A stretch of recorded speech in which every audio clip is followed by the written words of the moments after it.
नमस्कार दोस्तों, SGM education रे यूट्यूब चैनल पर आपका हार्दिक स्वागत है।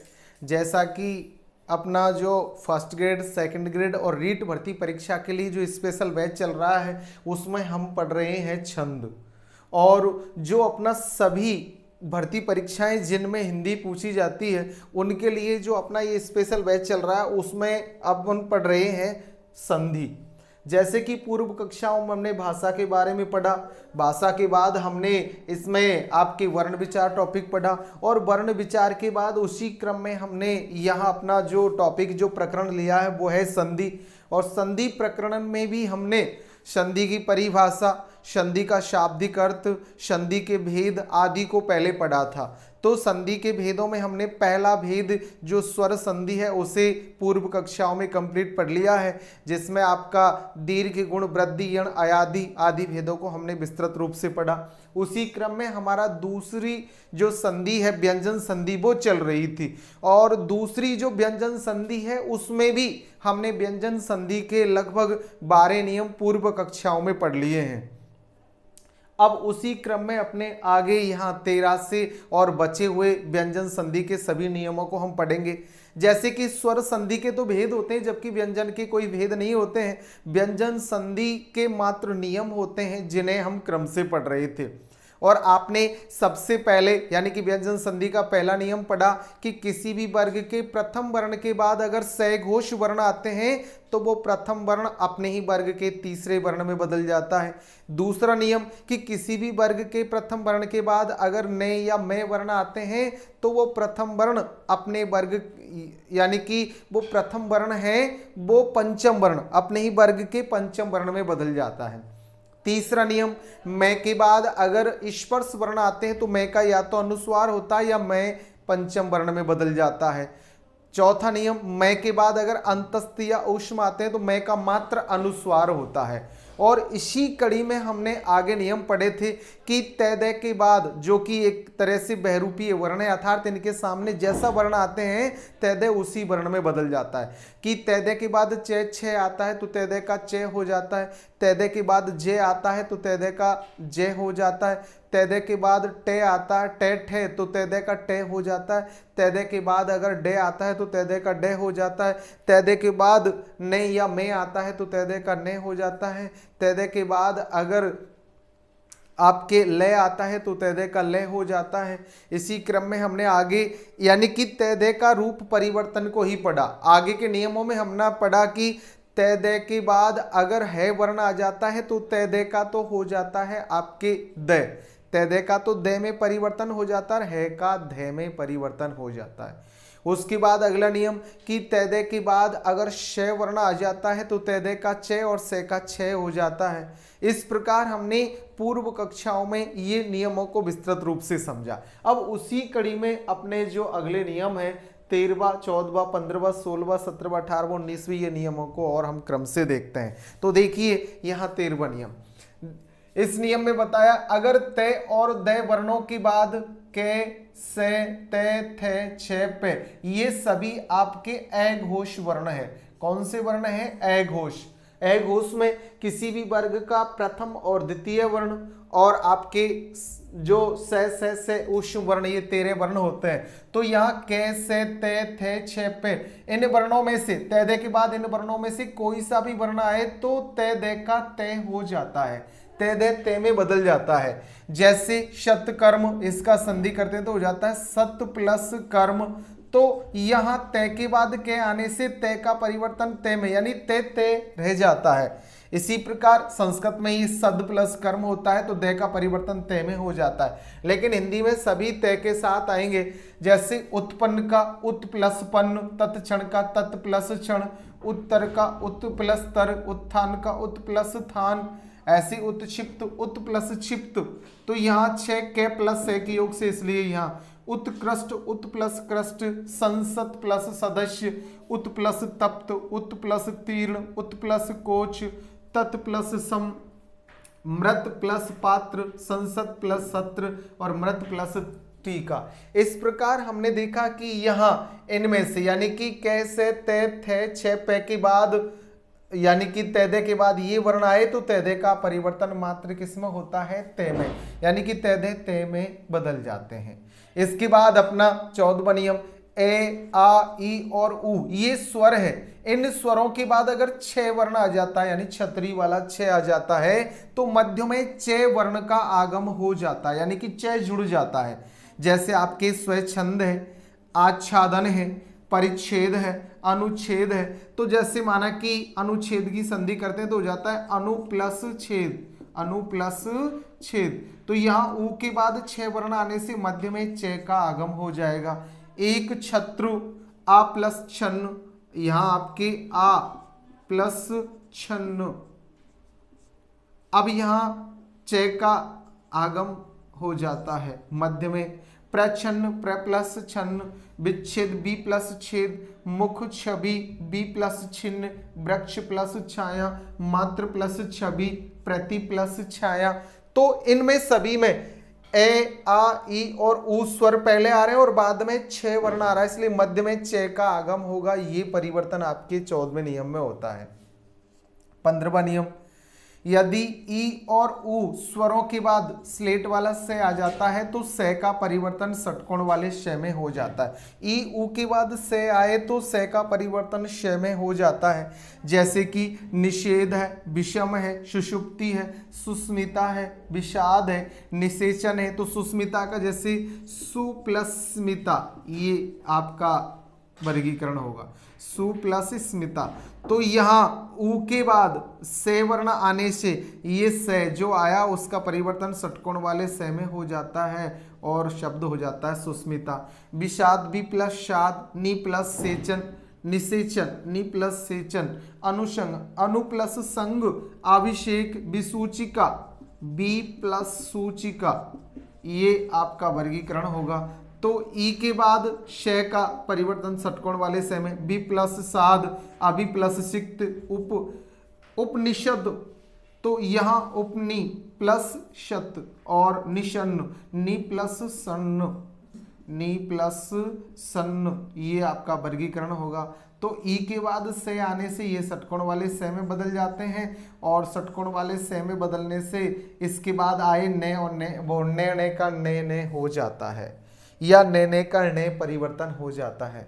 इस प्रकार यानी कि इनके उच्चारण में जीभ का मूल या मध्य भाग मूर्धा के समीप पहुंचता है, यानी कि इनका जब उच्चारण करते हैं तो हमारा जीभ का जो मूल है वो मूर्धा को स्पर्श करता है, इसलिए जो आपका से का, इस से का जो मूर्धन्य है वो कौन सा हो जाता है, षटकोण वाला से। ये दंत है तो इसका परिवर्तन मूर्धन्य षटकोण वाले से में हो जाता है।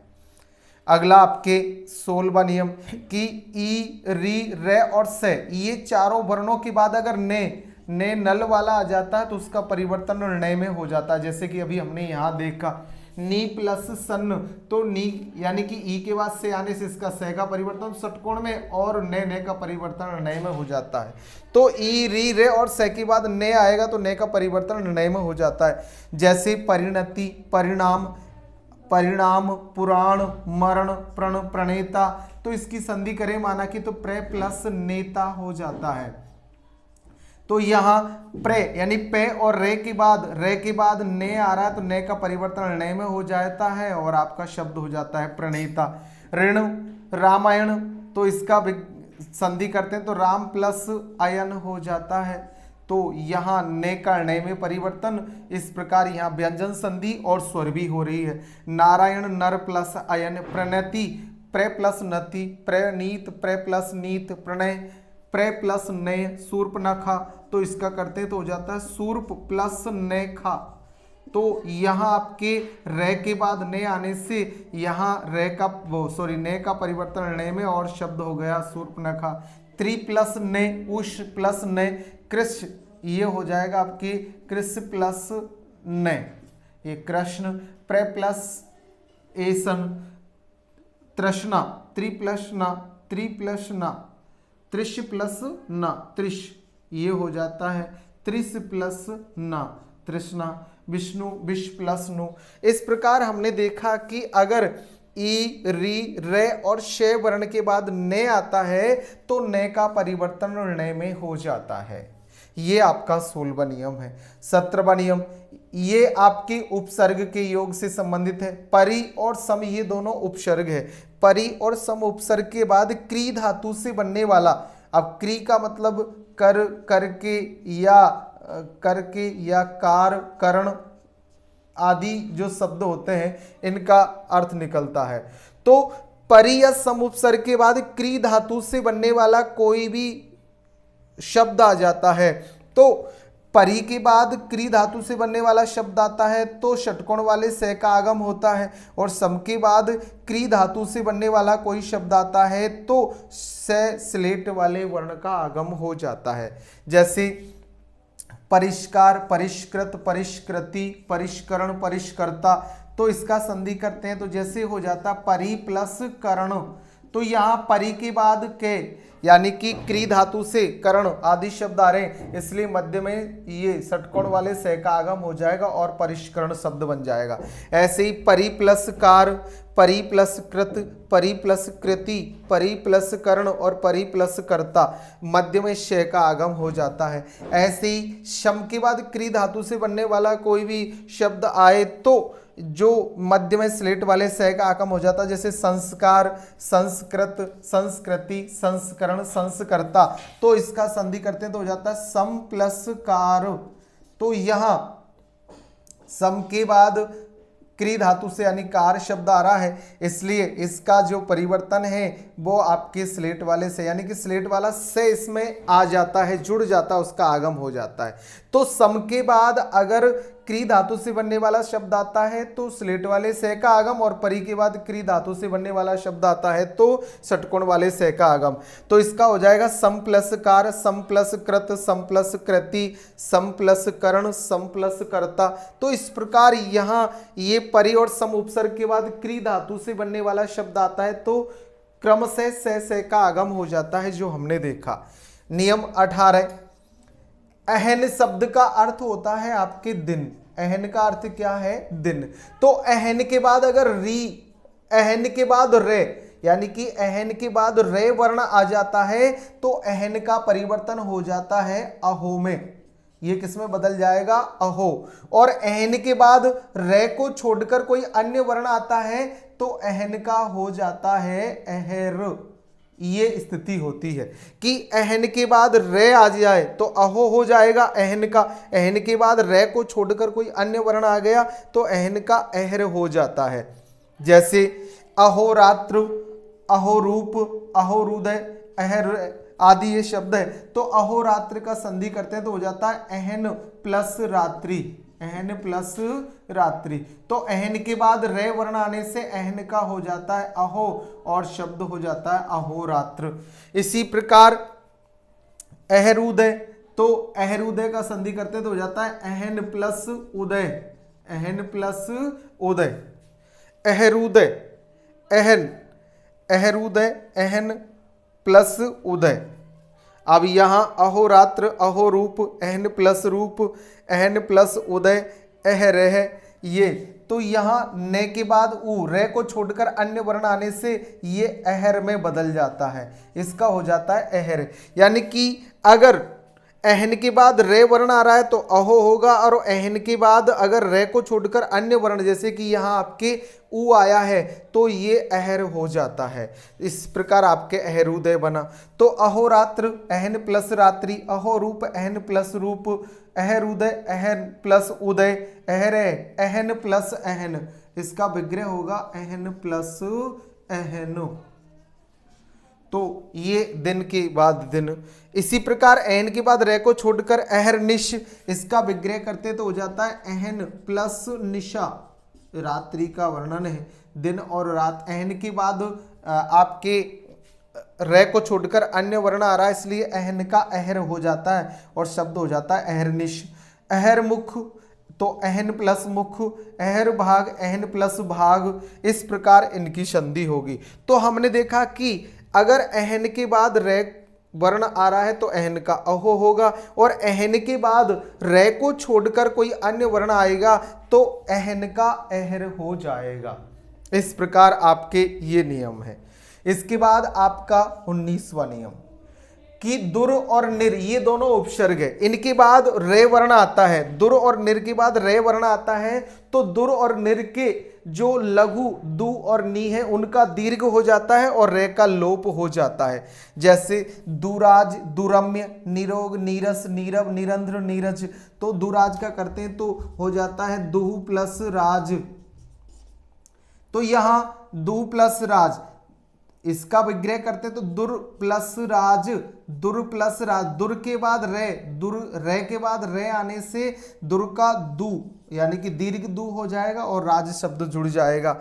इसी प्रकार निरोग का, इसका जैसे नीरव का करते हैं तो हो जाता है निर प्लस रभ, तो यहां रे के बाद रे आने से इसका दीर्घ हो जाएगा और शब्द हो जाएगा नीरव। यानी कि दुर और निर के रे का लोप हो जाता है और इनका जो ह्रस्व स्वर है वो दीर्घ में बदल जाता है। इस प्रकार अगर दुर और निर के बाद रे आता है तो क्रिया होती है। तो इस प्रकार हमने देखा कि व्यंजन संधि के जो और बचे हुए नियम कि तैदे के बाद कैसे तय थे, छेपे में से कोई वर्ण आता है तो तैदे का तय हो जाता है तय। और अगला 14वां नियम कि ए आ ई और ऊ के बाद 6 वर्ण आता है तो मध्य में चे का आगम। 15वां नियम ई और ऊ के बाद से वर्ण हो तो से का परिवर्तन षटकोण वाले श में हो जाता है। नियम 16वां ई री रे और से के बाद ने वर्ण आता है तो ने का परिवर्तन ने में हो जाता है। 17वां परि और सम उपसर्ग के बाद क्री धातु से बनने वाला कोई शब्द आए तो क्रमशः से में परिवर्तन हो जाता है। 18वां नियम कि अहन के बाद अगर रे आता है तो अहन का अहो और अहन के बाद रे को छोड़कर अन्य वर्ण आए तो अहन का अहर हो जाता है। इसी प्रकार 19वां दुर और निर उपसर्ग के बाद रे वर्ण आए तो दुर और निर के रे का लोप हो जाएगा और दु और नी है वो दीर्घ में बदल जाएंगे। इस प्रकार हमने व्यंजन संधि के आपके टोटल सभी नियमों को पढ़ लिया है। व्यंजन संधि के कुल 19 नियम हमने पढ़े क्रम से। अगर पढ़ते समय किसी भी नियम में समस्या हो, दिक्कत आए तो आप कमेंट से बताएं और समाधान पाए। और अच्छी तरह पढ़े, अपने मित्रों को लाइक शेयर और सब्सक्राइब करने के लिए कहे, खुद भी करें। अच्छा पढ़े, आगे बढ़े। धन्यवाद।